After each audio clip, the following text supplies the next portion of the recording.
ৰাতিপুৱা প্ৰায় 7টামান বাজিছে আৰু আমাৰ যাত্ৰা আৰম্ভ হৈ গৈছে। এতিয়া গৈ আছোঁ আমি বাসুকীনাথ ধামলৈ বুলি। আৰু এইফালে হাতত লৈ লৈছোঁ অকণমান ফুল, পূজা কৰিবলৈ ফুল লাগিব যিহেতু ঘৰৰ পৰাই লৈ গৈছোঁ। খুৰাহঁতৰ ঘৰত যথেষ্ট ফুল আছিলে আৰু একদম চেঁচা বতাহ মাৰি আছে। ইহঁত দুইটাই বহিছে পিছফালে আৰু ছাইডৰ চিনেৰীবোৰ বহুত বেছি ধুনীয়া। আৰু আমি অটো লৈ গৈছোঁ খুৰাহঁতৰ ঘৰৰ পৰা প্ৰায় 45 কিলোমিটাৰ বুলি ক'লে।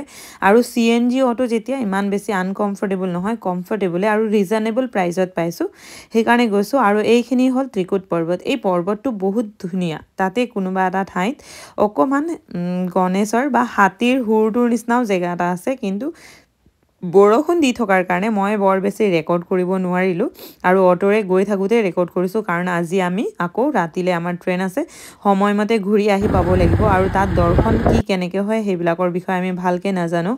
আৰু এই পৰ্বতটোতে বোলে ৰাৱণে তপস্যা কৰিছিলে। আৰু এয়া আমি পস্তাইছোঁ কথা এটা জানেনে, গৰম বুলি ভাবি গোটেইখিনি কটনৰ বা পাতলা কাপোৰ লৈ আহিছিলোঁ, কিন্তু ইয়াত আজি বহুত বেছি ঠাণ্ডা পৰিছে। পাহাৰ হোৱাৰ কাৰণেও হয় চাগে। আৰু তিতি তিতি গৈ আছোঁ। এইফালে মই দুপাট্টা এখন লৈ গৈছিলোঁ, সিহঁতকেইটাই এইটোতে সোমাই আছে আৰু এনেকৈ মন্দিৰলৈ গৈ আছোঁ। বৰ বেছি সময় খোজকাঢ়িব লগা নহ'ল বাৰু, অকণমান সময়তে পাই গ'লোঁ মন্দিৰ।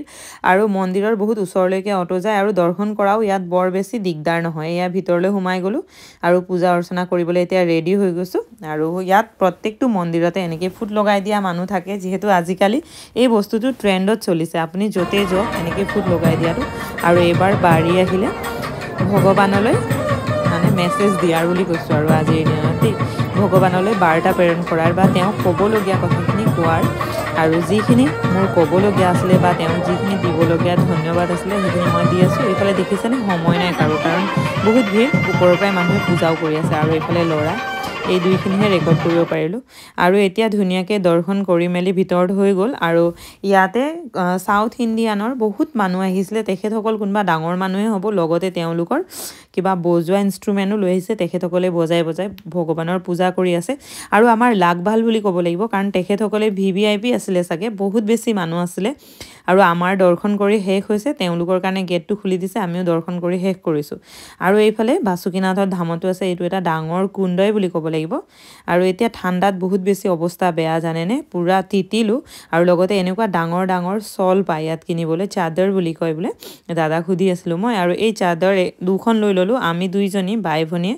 আগফালে এইফালে চাদৰ লৈ বহি আছোঁ আৰু পিছফালে ইহঁত তিনিটা সোমাই আছে, দেখিছেনে, কোনটো কি ধৰিবই নোৱাৰে, কোনটো কোন হয় ধৰিবই নোৱাৰি। বেছি ঠাণ্ডা, সেইটো কাৰণে হাঁহি গ'লোঁ এয়া চাহ খাবলৈ বুলি, কাৰণ ঠাণ্ডা বহুত বেছি পৰিছে আৰু নোৱাৰিছোঁ মানে, কাপোৰখনেও কাম কৰা নাই, বৰষুণ বতৰ, তিতিলোঁ যে পূৰা, গোটেইকেইটাৰ অৱস্থা পূৰা বেয়া হৈ আছে। মোৰ মুখৰ অৱস্থাই নাই চাগে, দেখিবলৈও একদম মানে। ল'ৰাই কোনোদিন গাখীৰ চাহ নাখায়, ঠাণ্ডাৰ কোবত আজি চাহ খাই লৈছে। আৰু এই দাদা দুজনেই আছিল অটোৰ মানুহকেইজন, ইহঁতে আমাক বহুত বেছি সহায় কৰিছে আৰু বহুত ৰিজনেবল প্ৰাইজত আমাক গোটেইখিনি ফুৰাইছে।